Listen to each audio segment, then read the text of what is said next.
Next మీరు కూడా committee ముందుకు వెళ్ళి మీరు కూడా అంశాలన్నీ చెప్తారా ఏంటి నెక్స్ట్ ఎట్లుండబోతుంది? ఇప్పుడు అతని ఫోన్ లో ఏమున్నాయో నా ఫోన్ లో కూడా సేమ్ ఉంటాయి. అతను ఏం డిలీట్ చేసినా సరే నా ఫోన్ లో ఉంటాయి, నేనేం డిలీట్ చేసినా సరే అతని ఫోన్ లో ఉంటాయి. అంటే తను కూడా రికార్డ్ చేశారా మీరు చెప్పి?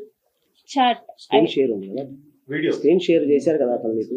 అతను అడుగుతున్నది స్క్రీన్ రికార్డింగ్ మీరు చేశారు, ఆయన కూడా చేశారు. ఆయన దగ్గర కూడా చాలా ఉన్నాయి. నేను ఇలా చేశాను అని చెప్పేసి నాకు పంపించడం జరిగింది. అంటే ఇద్దరు ప్రీ ప్లాన్ గానే ఉన్నారు. ఎవరికి ఏం కోసం జరిగింది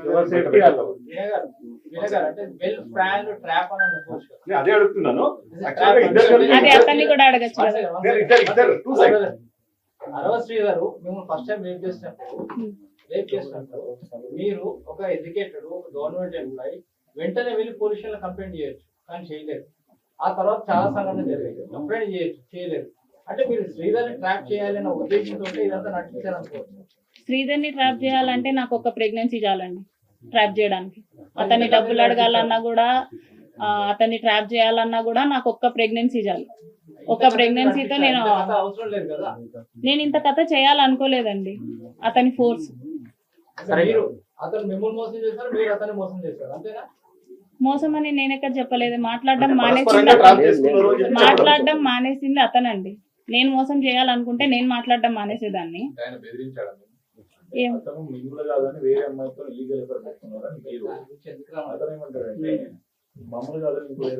అది ఇన్వెస్టిగేషన్ అది నేను వేరే వాళ్ళతో ఉన్నాడని చెప్పేసి నేను ప్రూవ్ చేయగలను. నేను వేరే వాళ్ళతో ఉన్నానని చెప్పేసి అతను ప్రూవ్ చేయగలడా? I'm asking. ఇప్పుడు ఏదైనా ఇన్వెస్టిగేషన్ ఉంది తేలుతుంది. That is it. సరే, ఇప్పుడు మీరు ఏం డిమాండ్ చేస్తున్నారండి? ఎందుకంటే ఇప్పుడు మీరు ఎలాగో పెళ్లి చేసుకోరు, ఆయన ఎలాగో కేసులు ఎదుర్కొంటున్నాడు, త్రిసభ్య కమిటీ ముందుకు వెళ్ళాడు. నెక్స్ట్ స్టెప్ ఏంటి? మీరు ఏం చేయబోతున్నారు?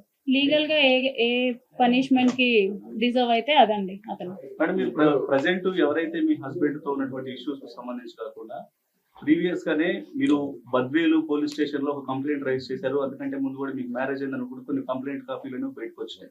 వాటికి సంబంధించి ఏం చెబుతారు? ఎఫ్ఐఆర్ కాపీస్ చూపిస్తున్నారు, డివోర్స్ అయినట్టు కాపీస్ చూపిస్తున్నారు. అట్లా కాదండి, మీరు హస్బెండ్ కాకుండా ప్రీవియస్ గానే అదే ఎఫ్ఐఆర్ కాపీ చూపిస్తున్నారు, డివోర్స్ కాపీ చూపిస్తున్నారా నాకు డివోర్స్ అయినట్టు? బద్వేల్ పోలీస్ స్టేషన్ నుంచి ఎఫ్ఐఆర్ తీసుకున్న వాళ్ళు కోర్టు నుంచి డివోర్స్ కాపీ సర్టిఫికేట్ కాదు కదా సార్, ఎఫ్ఐఆర్ సర్టిఫికేట్ కాదు,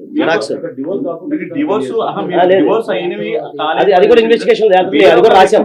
ఆల్రెడీ మ్యారేజ్ చేసుకున్నారా లేదా? లేదండి, లేదు. పెళ్లి చేసుకొని సర్టిఫికేట్ కాదు అది. ఇది అప్పుడు అది 2018 ఎఫ్ఐఆర్, అప్పుడు ఆన్లైన్ లో లేదు, ఇది ఆన్లైన్ దొరుకుతుంది. ఇప్పుడు నీకు ఆన్లైన్ లింక్ పంపిస్తే ఇప్పుడే పంపిస్తున్నా. అది 2018 ఎఫ్ఐఆర్, నేను చూశాను. 2018 ఎఫ్ఐఆర్ అంటే చట్ట ప్రకారం చూసుకుని 8 years దాటిపోయింది. మీ ఇష్యూలో ఒక వైసీపీ నాయకుడు వచ్చారు, అతను ఎందుకు లా అనే పేరుతోటి దూషించి లేకపోతే నన్ను లేకపోతే అతను ఇంత కాంట్రవర్షియల్ ఎందుకు క్రియేట్ చేస్తున్నారు? మీ శ్రీధర్ మీ మధ్యలో ఒక వైసీపీ నాయకుడు వస్తే అతను కూడా మీరు లా అని తిడతా ఉన్నారు. వైసీపీ నాయకుడు ఎవరు వచ్చారండి? సంథింగ్ ఒక పర్సన్ మధ్యలో మీరు మాట్లాడుతుంటే నిన్న మీరు రిలీజ్ చేసిన నేను అతన్ని కాదండి తిట్టింది, నేను తాతంశెట్టి నాగేంద్ర అని తిట్టింది. సరే అండి, ఇప్పుడు తాతంశెట్టి నాగేంద్ర గారు చెప్పినట్లు మల్టిపుల్ ఎఫ్ఐఆర్స్ ఉన్నాయని చెప్పి ఆయన చెప్పిన ఏదైతే ఆరోపణలు ఉన్నాయో వాటికి తగ్గట్టుగానే మీరు ఇచ్చినటువంటి కంప్లైంట్ కాపీలో కూడా ఆల్రెడీ ఒక వ్యక్తితో పెళ్లైందనే విషయానికి సంబంధించి బద్వేల్ పిఎస్ లో మీరు కంప్లైంట్ చేసిన విషయం కూడా ఉంది. ఇప్పుడు మీరు భర్త కాకంటే ముందుగానే మీరు వేరే వాళ్ళని పెళ్లి చేసుకున్నారనే మాటలు మీరు ఖండిస్తున్నారా లేదా అన్న విషయం అడుగుతున్నాం మేము. ఖండిస్తున్నానండి, ఖండిస్తున్నా. మరి ఆ కంప్లైంట్ కాపీ అనేది మీరు చేసింది కదా? ఏదండి, ఏ కంప్లైంట్? అక్కడ బద్వేల్ పోలీస్ స్టేషన్ లో మీరు నేను కంప్లైంట్ ఇవ్వలేదు. ఇది కదా నిన్న ఇచ్చింది, ఇది ఈ కంప్లైంట్.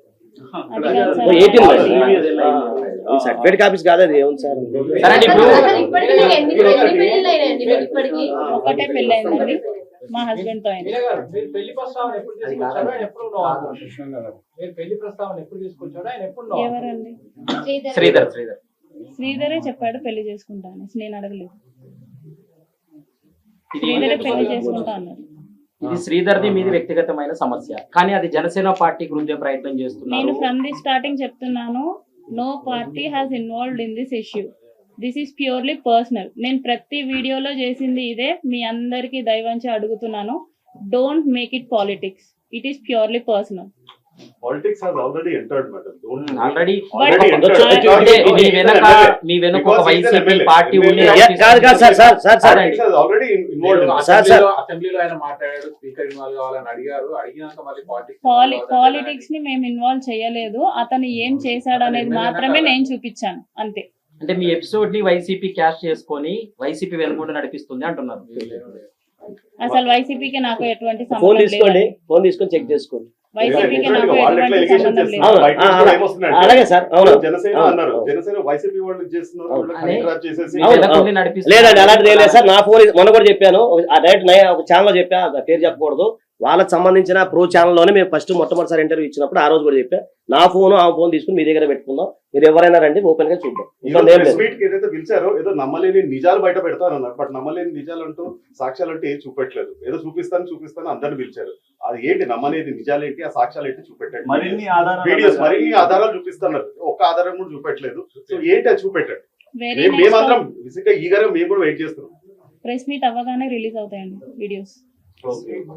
రేపు ఒక రోజు ఒక చిన్నది అనుకో, రేపు హైకోర్టులో ఆర్గ్యుమెంట్ ఉంది. సో అంటే సడన్ గా యాక్చువల్ నేను 2 days తర్వాత వస్తాను అనుకున్నా. ఇప్పుడు మాకు మార్నింగ్ ఫోన్ చేస్తే రేపు లిస్ట్ అయింది అన్నమాట. ఇస్తా చెప్తాను. రేపు హైకోర్టు ఆర్గ్యుమెంట్స్ ఉంది, రేపు లిస్ట్ అయింది కేసు, మీకు పెడతాను ఇంకా లిస్ట్ కూడా.